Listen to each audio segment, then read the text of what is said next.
फक्त शांततेत चालू राहू द्या.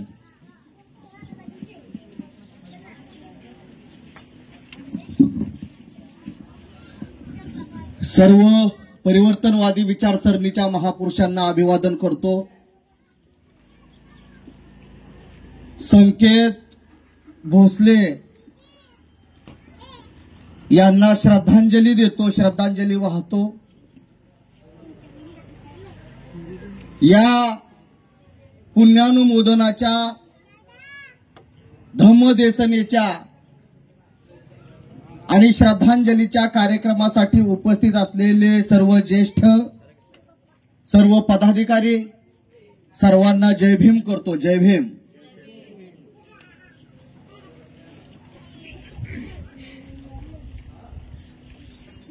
अनेक लोक बोलले, अनेक लोक बोलतील,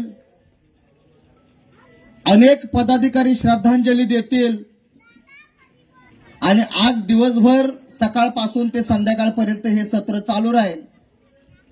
पण एकही जण हा खटला कोण लढतंय, या पीडितांना मदत कोण करतंय, वकील कोण आहे, दोषारोप पत्र कसं आहे, पुनर्वसनाचं काय झालेलं आहे, किती आरोपींना जामीन झालाय, किती आरोपींचा रिजेक्ट झालेला आहे, हे कुटुंब कशा प्रकारे पाठपुरावा करतंय, याच्याबद्दल एकही जण बोलत नाही.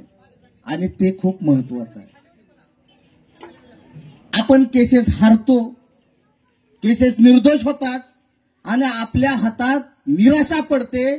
त्याला हेच कारण आहे. अनेक कारणांपैकी हे कारण आहे. एक बेशिस्तीचं वर्तन, एक ज्या राईट अँगलने जायला पाहिजे तो अँगल नाही, जो करतोय त्याच्या पाठीवर कौतुकाची थाप टाकण्यासाठी एवढी भावना आपल्या लोकांची चांगली नाही, आणि ज्यांना माहीतच नाही त्यांचा विषयच नाही. म्हणून 1 वर्ष पूर्ण झाल्याच्या नंतर आपण कुठपर्यंत आहे? संकेतच्या मारेकऱ्यांना शिक्षा लावण्याच्या याच्यामध्ये आपण किती पावलं पुढे आहे, याच्यावरती चर्चा होणं गरजेचं आहे. दोषारोप पत्रामध्ये 19 प्रकारच्या त्रुट्या इथल्या एसीपीनी आणि डीसीपीनी ठेवल्या आणि आरोपींना जामीन मिळण्याचा मार्ग मोकळा केला, आरोपींना निर्दोष करायचा मार्ग मोकळा करून ठेवला ह्या इथल्या एसीपीनी आणि डीसीपीनी.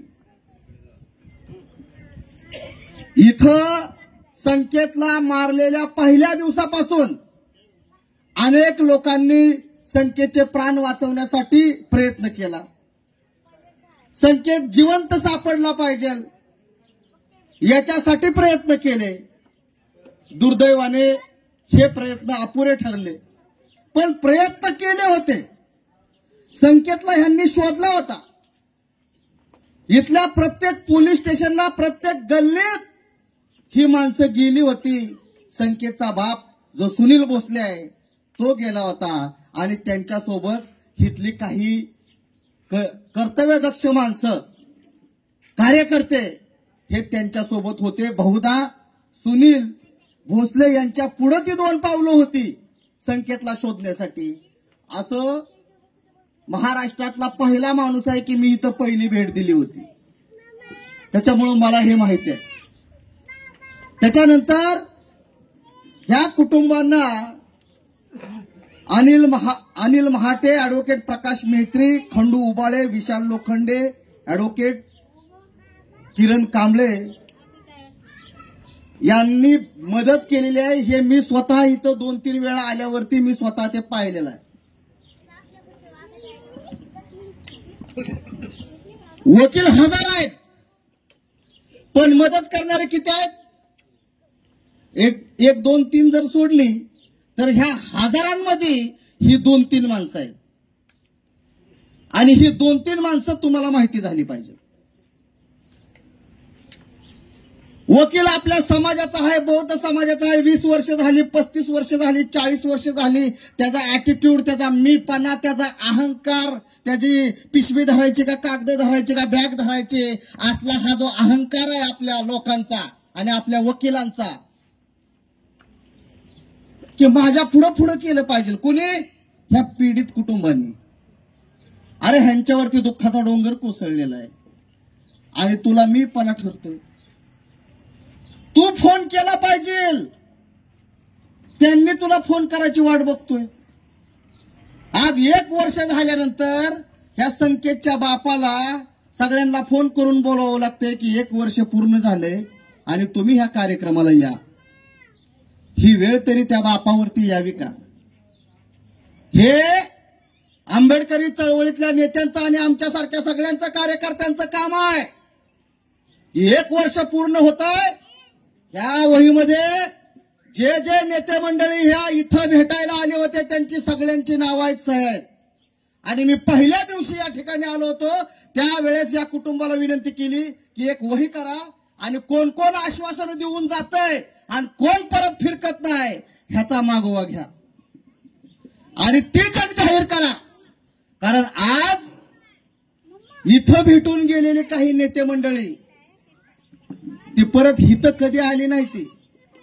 पण आज विक्रांत गायकवाड याचा आंतरजातीय विवाह केला म्हणून भोरमध्ये पुण्यामध्ये मर्डर झालेला आहे. तिथं ती भाषणं करत आहे. ती हित पण भाषणं करून गेली. ती परत मी 100% सांगतो ह्यांना कधी एकही फोन आला नसेल त्यांचा, कधी भेटायला आले नसतील, कधी काही चौकशी केली नाही त्यांनी. ती माणसं विक्रांतच्या कुटुंबाला भोरमध्ये आज आश्वासन द्यायला गेलीत की काळजी करू नका, आम्ही तुमच्या महागाई बर का, तुमच्या सोबत आहे. फेस येईपर्यंत ती भाषणं आज तिथं करतायत. काल सुद्धा काही जणांनी भाषणं केली, तोंडाला फेस आलाय त्यांच्या, इतकी भाषणं करतात. राष्ट्रीय नेता येतं, महाराष्ट्राचा नेता येतं, पण लाज वाटत नाही त्यांना. या कुटुंबांचं चाललंय काय?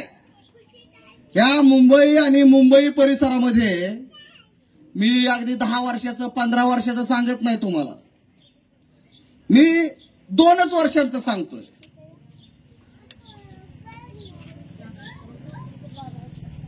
रुपाली चंदन शिवे चेंबूर हिचा मर्डर चेंबूरमध्ये झाला. आदित्यभर ह्या तरुणाची प्रेम प्रकरणातून कोळसेवाडीला कल्याणला हत्या झाली, हा गोवंडीचा आहे. शैलेश शिलवंत मानपाडा हा तरुण कार्यकर्ता काम करतोय, कार्यकर्ता म्हणून आंबेडकरी चळवळीत आहे आणि म्हणून त्याची हत्या झाली. सचिन भोसले अंबरनाथ याची हत्या झाली. किशोर गायकवाड पवई हा आरपीआय आठवले गटाचा कार्यकर्ता, याची हत्या झाली. सचिन परमार मुरबाड ह्याची गरबा खेळायला, टिपऱ्या खेळायला तू आमच्याकडे का आलास म्हणून त्याची हत्या झाली. अश्विन कांबळे हा रिक्षा चालक, तू रिक्षा चालवतोय पण महाराजा बौद्धाच्या माणसाने आमच्या ह्या स्टँड मधून शिट व्हायची नाहीत म्हणून त्याची हत्या झाली. ही 8 खून प्रकरण म्हणजे आपल्या संकेत भोसलेसह ही किती वर्षांची आहेत? आणि ही सगळी प्रकरणं, सगळ्या प्रकरणांमध्ये मी वैभव गीते मदत करत आहे. एकही नेता या महाराष्ट्रातला ह्या एकाही पीडिताला मदत केलेली नाही. ही 1.5 ते 2 वर्षाची प्रकरणं आहेत. 10 वर्षाची जर मी सांगायला लागलो तर मला संध्याकाळ लागेल, संध्याकाळ होईल. ही तर मी जर 10 वर्षाचा डाटा तुम्हाला सांगितला 632 खून प्रकरणाचा. म्हणून काही नेते मंडळी मला परभणीमध्ये भेटली. मी त्यांना असं म्हणलं की अरे तुम्ही मुंबईमध्ये, चेंबूरमध्ये, त्या कल्याणमध्ये, ठाण्यामध्ये खून प्रकरण घडल्यावरती, बौद्धांच्या पोरांचे मुर्दे पाडल्यावरती तिथं काय करत नाही? हिथं कशासाठी आलाय परभणीला? हिथं तुम्ही काय करणार आहे येऊन? सोलापूरला जाऊन तुम्ही काय करणार आहे? भाषण करून जाणार? ह्याच्या पलीकडे काय करणार? काही करणार नाही. विशाल पगारे ह्या आरपीआय आठवले गटाच्या अध्यक्षाचा मर्डर झाला होता कल्याणमध्ये आणि सीसीटीव्ही फुटेज मध्ये त्याचा मर्डर झाला होता. नीट लक्ष द्या. काय होते? सीसीटीव्ही फुटेज होते त्याला मारतानाची. आणि तो खटला कल्याणच्या कोर्टात निर्दोष झाला. हा निर्दोष कसा झाला तर त्यांचे पदाधिकारी हे कोर्टामध्ये फुटले, असं काही घडलं नाही असं त्यांनी सांगितलं. आणि ते पदाधिकारी मला विशेष वाटलं, हिथं सुद्धा येऊन गेली आणि ह्यांना म्हणले की काही काळजी करू नका, आम्ही तुमच्या पाठीमागे आहे.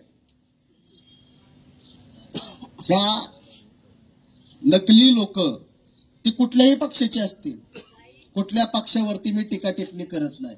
मी तुम्हाला सत्य सांगतोय आणि हे मी जवळून पाहिलेलं आहे. आणि हे जे बेशिस्तीचं वातावरण आहे, हे बेशिस्तीचं वातावरण आपल्याला संपवावं लागेल. आणि खऱ्या माणसाच्या पाठीमागे जी माणसं मदत करतात त्यांच्या पाठीमागे तुम्हाला उभा राहावं लागेल. नाही तर बाकीकडचे जे निकाल आहेत, इतर खटले तसे सोपे. संकेत भोसलेचा खटला हा फार अवघड खटला आहे. या खंडू उबाळेला आणि ह्या सगळ्या वकिलांना, मेहत्री वकिलांना, ह्या विशाल वकिलांना, या सगळ्यांना याची माहिती आहे.